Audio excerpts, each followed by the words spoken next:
Have you ever faced a challenge so overwhelming that it tested not just your physical abilities, but your very sense of self? For many Black women navigating breast cancer, the battle is not just physical, it's also emotional, social, and deeply personal. But here's the remarkable truth. In the middle of fear, stigma, and uncertainty, these women often find something powerful to carry them through. Self-efficacy. Self-efficacy isn't just confidence, it's the deep belief that I can influence my outcomes. I can persist.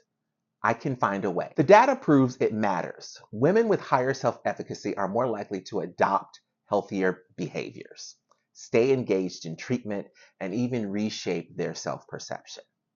Now, here's where emotional intelligence comes in. EI is the skill set that helps people notice, regulate, and channel their emotions in the face of adversity.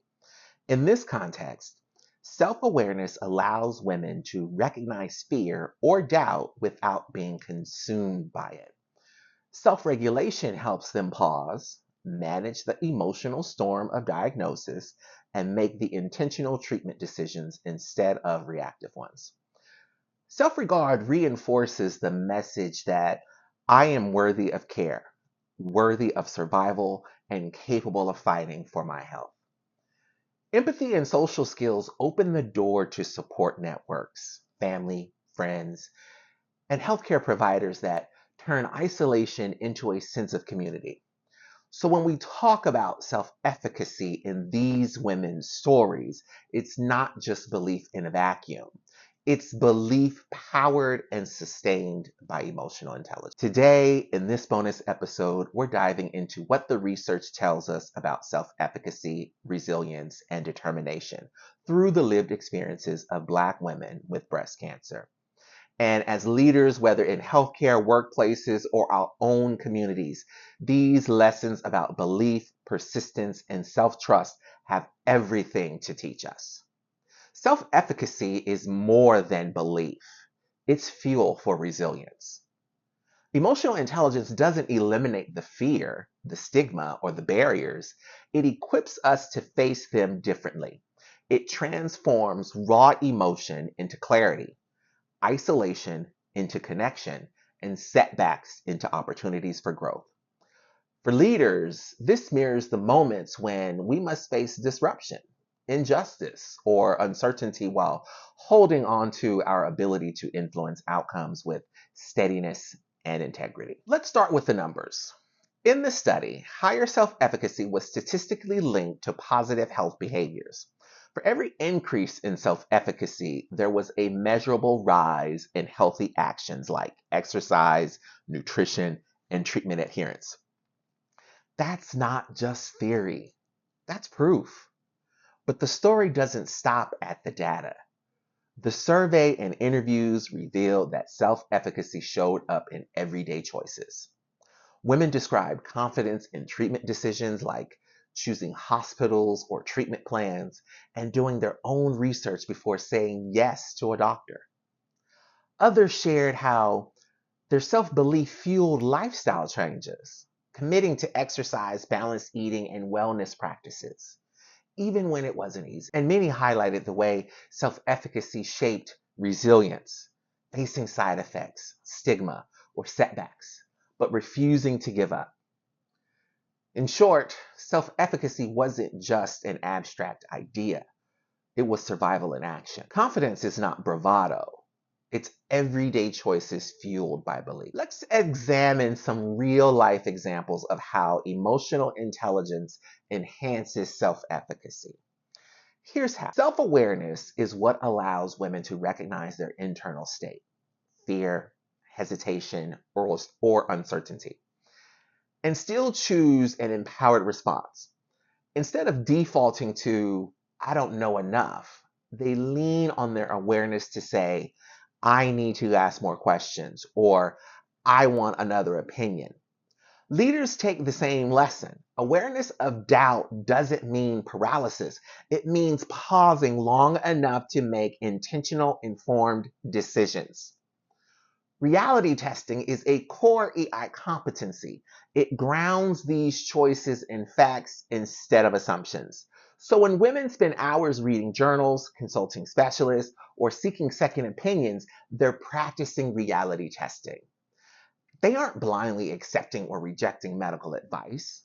They're anchoring their decisions in evidence.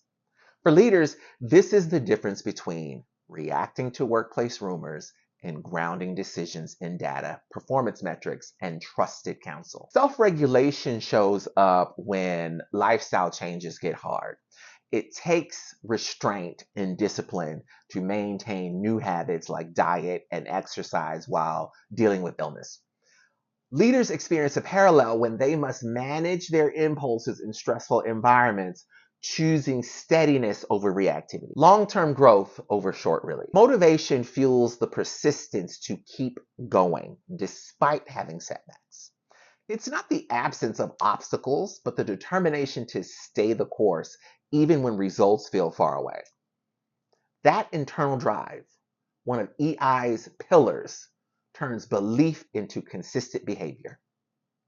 Self-regard is woven through all of it. The belief that I am worthy of fighting for my health mirrors the leader's belief that I am capable and equipped to contribute at this level.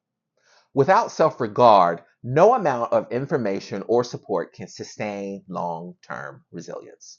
So yes, the numbers give us proof, but emotional intelligence explains why the proof matters. It shows us the mechanisms by which self-efficacy becomes more than confidence. It becomes lived resilience, translated into choices that save lives and sustain leadership. Beyond decision-making, there's another layer that reveals the real heart of survival: emotional resilience. One woman put it this way. She said, "Facing my diagnosis was like confronting a storm. The fear was palpable, but learning to navigate that fear became my first step toward resilience." Others describe the stigma of illness as heavier than the illness itself, and how therapy, support groups, and family became lifelines. These support systems didn't just offer comfort, they became confidence builders, reminding women that they weren't fighting alone, that truth carries over into leadership. Resilience is rarely built in isolation. It is sustained when people surround themselves with networks of empathy and accountability. When confidence falters, the quality of support, whether from a doctor, a mentor, or a trusted colleague, can be the difference between giving up and pressing on. Resilience is personal, but never solitary. Emotional resilience is deeply tied to emotional intelligence. Self-awareness helps people name the fear instead of burying it. That awareness is what allows them to say, "I'm scared, but I'm still here." Leaders, too, must recognize when discouragement is creeping in instead of masking it with bravado. Self-regulation makes it possible to ride the emotional waves of treatment or crisis without being capsized by them. For a patient, this means pressing forward with treatment despite anxiety. For a leader, it means pausing, breathing, and choosing a measured response in the middle of pressure. Empathy comes alive in support systems. Families, friends, and professionals who listen, encourage, and validate create an environment where resilience multiplies. In leadership, empathy is the fuel for trust and morale. It reassures teams that they're not carrying burdens alone. Social skill, it connects people to the right networks, resources, and relationships that sustain resilience. Just as survivors lean into therapy, peer groups, or faith communities, leaders can strengthen their own resilience by building authentic communities around them. Resilience then is not simply the ability to tough it out. It is the emotionally intelligent ability to name, regulate, connect, and lean into relationships that help transform fear into determination. Another powerful theme that emerges is perseverance. One woman shared, "There were days when the side effects made me question if it was worth continuing, but my determination to get better kept me going."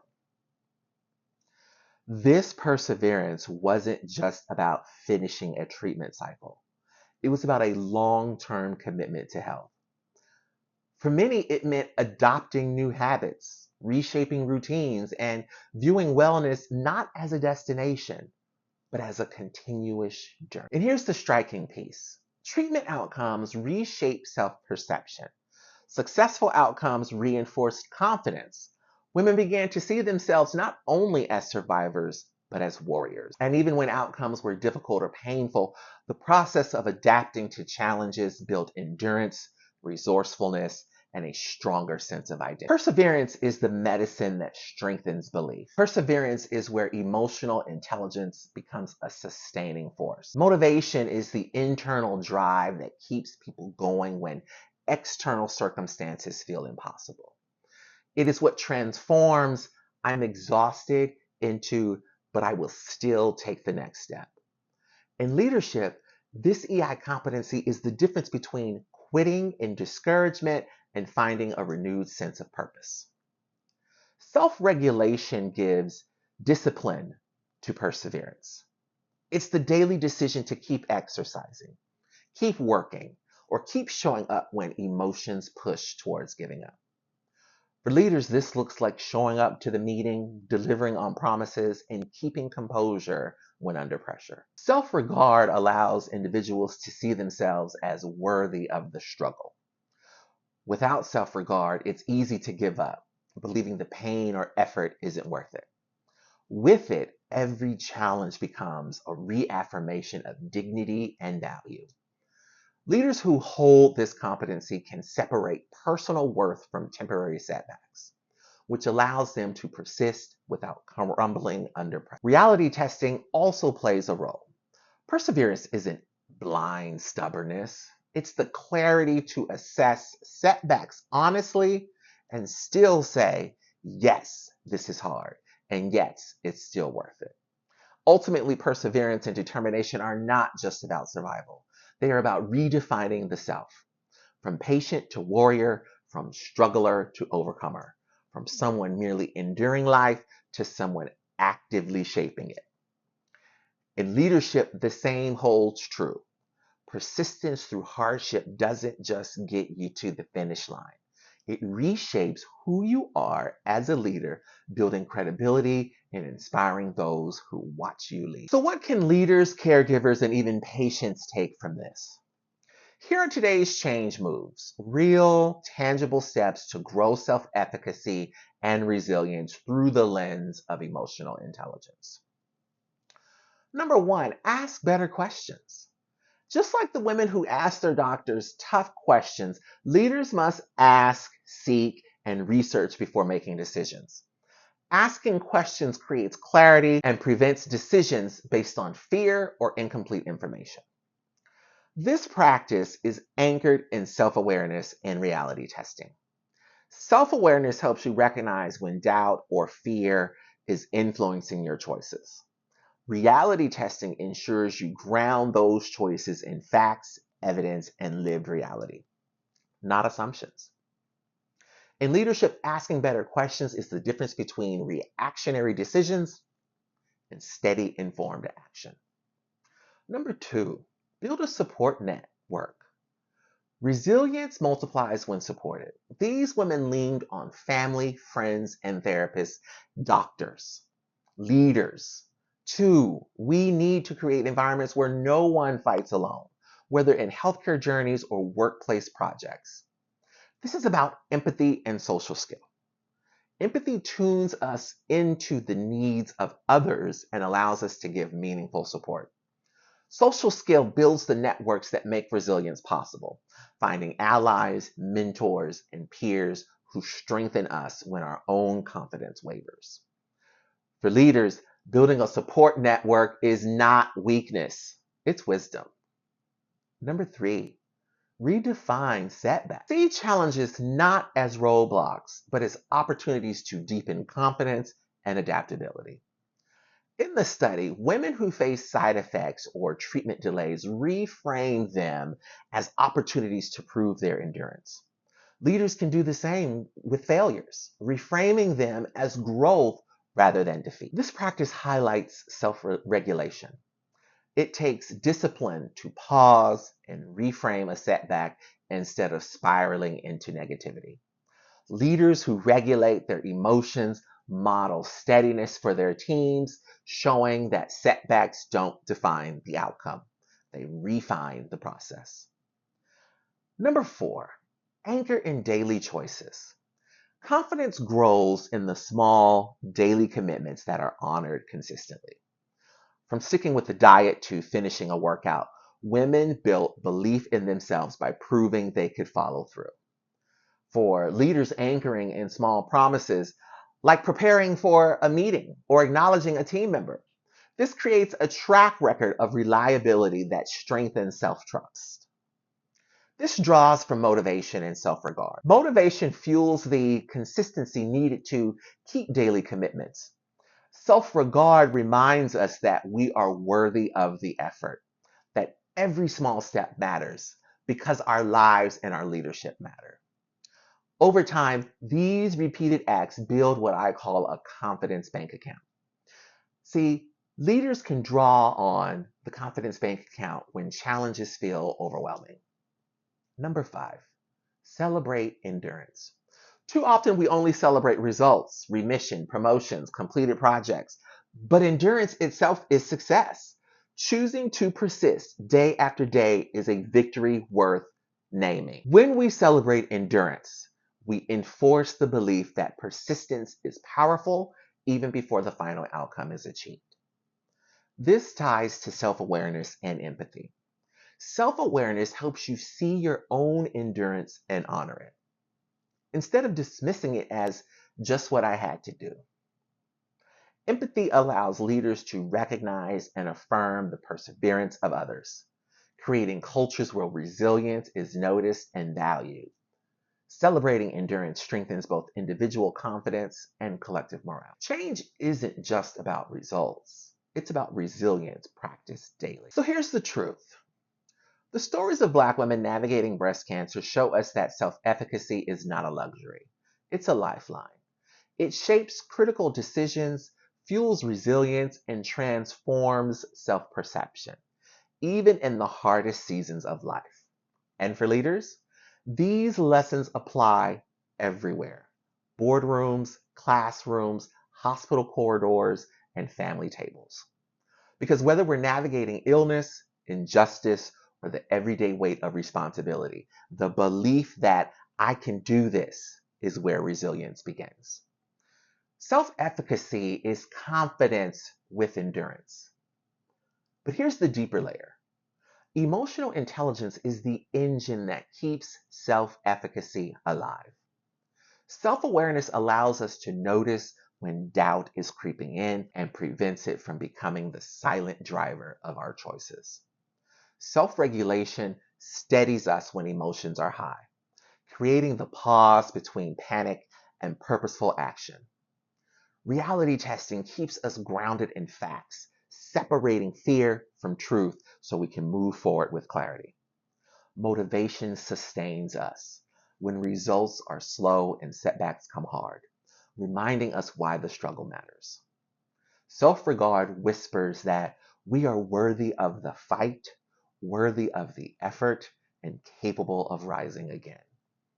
Empathy and social skill build the supportive networks that remind us resilience is never solitary. Together, these EI competencies don't erase hardship, but they transform how we walk through it. They turn survival into strength and strength into leadership.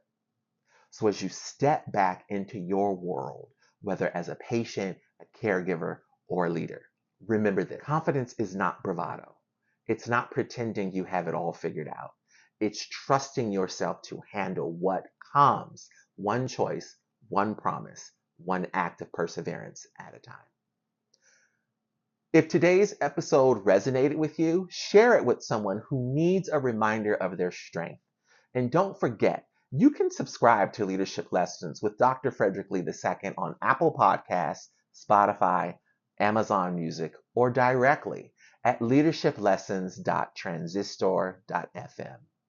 Until next time, be steady, be resilient, and lead with confidence that persists, guided by emotional intelligence. I'm Dr. Fredrick Lee II, and this has been your leadership lesson in life.